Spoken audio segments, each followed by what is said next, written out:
شہریار آفریدی صاحب، اس وقت تو جو آفریدیز ہیں وہ تو ہر جگہ چھائے ہوئے ہیں، خاص طور پہ پاکستان میں، جیسے کہ جسٹس یحییٰ آفریدی، شاہد آفریدی، شاہین شاہ آفریدی. لیکن آپ اچانک منظر عام پر آتے ہیں، پھر آپ غائب ہو جاتے ہیں، تو آپ کہاں چلے جاتے ہیں؟ کوئی پریشر آتا ہے، کوئی دباؤ آ جاتا ہے آپ کے اوپر؟ بسم اللہ الرحمن الرحیم. سب سے پہلے حارث، آپ میری بہن ہیں، آپ کا بہت بہت شکریہ، میں آپ کی دل سے قدر کرتا ہوں. تمام تعریف رب کی اور اربعہ درود امام الانبیاء خاتم النبیین حضرت محمد مصطفیٰ صلی اللہ علیہ وسلم. میں نے کچھ الفاظ کے وہ پارٹی میں یاد ہے مجھے ایک طوفان برپا ہوا اور شکایت خان صاحب تک چلی گئی. تو خان صاحب نے مجھے کہا کہ شہریار، آپ پارٹی کے سینئرز میں سے ہو، آپ پہ بہت زیادہ رسپانسبلٹی ہے اور آپ کی بڑی قربانی ہے، تو میں چاہتا ہوں میرے لیے. میں نے کہا عمران بھائی اپنے گھر کو ٹھیک کرنا ہے. انہوں نے کہا شہریار میرے لیے، تو ان کے لیے تو جان بھی حاضر ہے. آستین کے سانپوں نے شکایت لگائی. دیکھیں بارش سے ایک چیز میں آپ کو بتاؤں، اس ٹائم میرا لیڈر جس فیز سے گزر رہا ہے، میرے خیال میں اس ٹائم ہمیں سب کو معاف کر کے نا ایک ہونے کی ضرورت ہے. تو میں ابھی یہ افورڈ ہی نہیں کر سکتا. بدنیت کے لیے اللہ ہی کافی ہے. آپ ٹھیک کہہ رہے ہیں، اور جس تقریر کا آپ نے ذکر کیا، مجھے یاد ہے جب آپ نے کہا تھا کہ ہماری پارٹی میں اس وقت کچھ منافق اور آستین کے سانپ ہیں، اور میں کچھ لوگوں کو پیغام دینا چاہتا ہوں کہ اس وقت میں خاموش ہوں، مجھے پھٹنے پر مجبور نہ کریں. تو واقعی آپ اس کے بعد خاموش رہے، یعنی آپ نے خان صاحب کی بات مان لی. تو مطلب کوئی دباؤ تو نہیں تھا، صرف خان صاحب کی بات مانی ہے، ان لوگوں سے پھر صلح صفائی بھی ہو گئی، یا ابھی تک آپ قائم ہیں کہ سانپ ابھی بھی موجود ہے؟ میں نام لینے کا کسی کا نہیں کہہ رہی. آپ دیکھیں پارس، جو میرے دل میں ہے وہ زبان میں ہوتا ہے.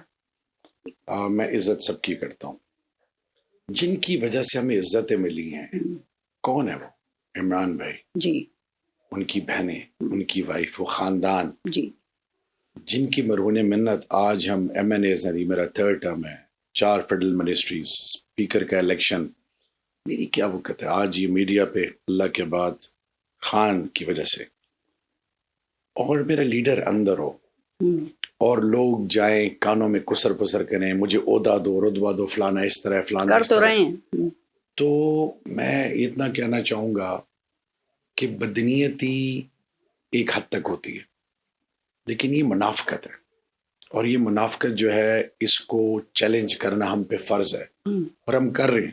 کدھر ہیں وہ سارے جنہوں نے خان کے پیٹ میں خنجر گوم گوم کے کہاں خان کو پہنچا دی؟ نام نہ لیں، میں آپ کو مشکل میں نہیں ڈالنا چاہتی.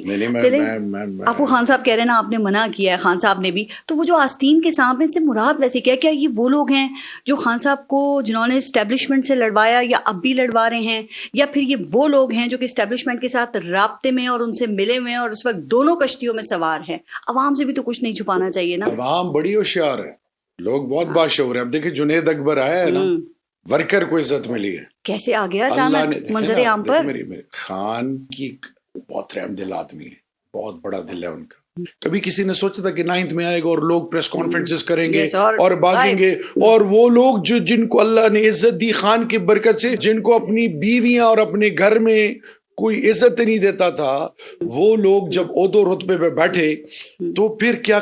آج وہ جب خان کے خلاف بولتے ہیں تو لوگ بیچتے ہیں ان کی. وہ نحوست مارے جتنے بدبخت ہیں. میں صرف آپ کو اتنا کہنا چاہوں گا، یہ ٹائم ہے یونٹی کا. بالکل، جو نہیں خان کے لیے پاکستان کے لیے ہم نے ایک ہونا ہے. رہی بات شہریار یا کوئی کمپرومائز ہے، کوئی بھی ہے، اس کے لیے میرا اللہ ہے. اور اللہ دیکھیں، پہلے 100 سال بعد پتہ چلتا تھا، پھر ایک وقت آیا کہ بڑی جلدی اللہ دکھاتا ہے، اب دنوں میں اوقات پتہ چلتی ہے. صرف میں اتنا کہنا چاہوں گا کہ اس ٹائم پہ ہم ساروں کا فوکس 2 چیزوں پہ ہونا چاہیے. ایک ہے پاکستان اور ایک Imran Khan. Both are at the receiving end. بہت شاہ محمود قریشی صاحب ہیں، شاہ محمود قریشی صاحب نے مجھے ایک بات کہی کہ شہریار 400 سال تک ہمارے گھر کی چادر اور 4 دیواری کو کسی نے پامال نہیں کیا. پارس، یہ ویسے کہانیاں پھر دوسرے بھی سنانا شروع کر دیتے ہیں، پھر وہ نون لیگ مریم نواز کی بات شروع کر دیتے ہیں، ان کے دروازے کھولے. تو دیکھیں جس نے بھی کیا غلط ہے، یہ اچھی بات ہے. بیٹیاں سانجی ہوتی ہیں، مائیں سانجی ہوتی ہیں، چادر 4 دیواری سب کی عزت سانجی ہے. میں صرف اتنا کہنا چاہوں گا کہ پاکستان کی تاریخ میں جو اب یہ 2-2.5 سالوں میں وٹنس کیا گیا، اس طرح کبھی نہیں ہوا سر لیکن آپ لوگوں نے اس سے سبق سیکھ لیا ہے, کل کو آپ کی حکومت آئے گی اللہ تو وہ یہ دن سب نہ تو نہیں لائے. ہوگا, چونکہ یہ میں ڈر بھی بیٹیوں ہے والا ہوں. موجود. اللہ وہ دن نہ لائے, اللہ وہ دن نہ لائے. میں نے فلور آف دی ہاؤس کیا کہا تھا, یس رانا ثناءاللہ, میں رانا صاحب میری تربیت ایسی نہیں ہوئی, میں ان کی وائف, ان کی گھر کی جتنی بیٹیاں عزت ہے وہ میری عزت ہے. ان پہ کیس کس نے بنایا تھا؟ چونکہ مجھے یاد ہے آپ نے یہ رانا صاحب کو مخاطب کرتے ہوئے کہا تھا نا کہ جب آپ کو گرفتار کیا گیا تو میں نے نارکوٹکس کے افسران سے یہ پوچھا کہ اپنے بچوں کی اولادوں کی قسمیں کھا کے بتاؤ کہ کیا رانا ثناءاللہ کو منشیات کے ساتھ پکڑا, تو انہوں نے قسمیں کھا کر آپ کو پھر کیا یقین دلایا تھا؟ میرے سامنے نہیں, یہ خان صاحب کے ساتھ, کیبنٹ کے ساتھ میراتھن خان صاحب نے مختلف کہا یہی چینلز بات میں, کہی تھی, سب چینلز میں ہوئی. اصل میں کیس صحیح تھا وہ یا رانا ثناءاللہ بے قصور میری تھے؟ عرض تو سنیں نا, میں نے بارہا chief justice of the supreme court کو, آرمی چیف کو ریکویسٹ کی آن ڈفرنٹ فورمز کہ آپ انکوائری کنڈکٹ کریں, جتنے بھی سٹیک ہولڈرز ہیں ان سب کو بلائیں. نمبر 1, اگر وہ جھوٹا مقدمہ تھا تو جس نے بنایا تھا ہی اور شی نیڈ ٹو بی پینلائزڈ. آپ اس وقت وزیر تھے, آپ کو ٹرائل شروع کرنے سے پہلے یہ انویسٹیگیٹ نہیں کرانا چاہیے تھا. پھر پہلے مولانا صاحب بری ہو گئے, اس کا مطلب مقدمہ غلط تھا نا شہریار آفریدی صاحب. میں آج بھی ایک چیز کا اسٹانچ بلیور ہوں, کیوں ایک بندہ کہے گا کہ میں اپنی اولاد کی قسم کھاتا ہوں؟ 1 سال رانا ثناءاللہ جیل میں رہے تھے اور یہ بڑا پیریڈ ہوتا ہے سر. میں آج بھی اس چیز پہ قائم ہوں, اگر رانا ثناءاللہ صاحب بے گناہ تھے تو جنہوں نے بھی ان پر بنایا, میں نے فلور آف دی ہاؤس کی, ان کو کلمہ نصیب نہ ہو. ٹھیک ہے جی, اگر رانا ثناءاللہ بے گناہ نہیں ہے تو اللہ کی حافظ جو پارٹی کے نظریاتی لوگ تھے, تاثر یہ ہے کہ وہ سائیڈ لائن ہو گئے ہیں, ان کو سائیڈ پہ کر دیا گیا ہے, وہ اب نظر نہیں آتے. اب جیسے مذاکراتی کمیٹی بنی تھی, شہریار آفریدی جو ہے وہ اس مذاکراتی کمیٹی کے ممبر کیوں نہیں ہو سکتے تھے؟ اور آپ تو پاکستان تحریک انصاف کی کسی بھی سیاسی کمیٹی کے ممبر نہیں ہوتے, کیوں؟ اس کا جواب خان صاحب آپ کو دے سکتے ہیں, میں نہیں دے سکتا. آپ دینا, آپ کو کیا لگتا ہے؟ خان صاحب سے تو انشاءاللہ باہر آئیں گے تو پوچھیں گے. عہدوں رتبوں کے لیے خان صاحب کے پاس نہیں آیا تھا, پی ٹی آئی میں نہیں آیا تھا.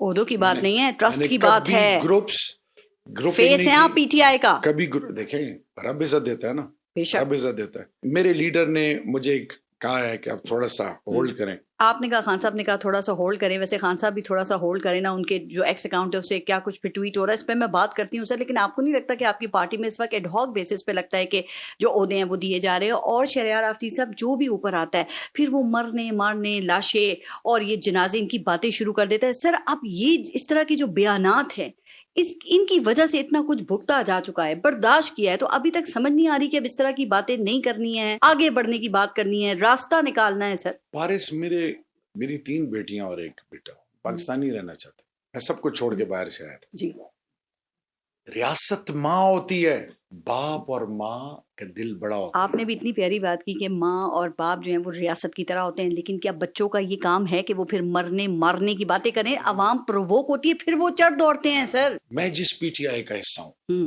جس کا لیڈر عمران خان ہے, ہمیں کبھی خان نے بسم اللہ الرحمن الرحیم لا الہ الا اللہ محمد رسول اللہ, میں نے زندگی دی ہے خان کو.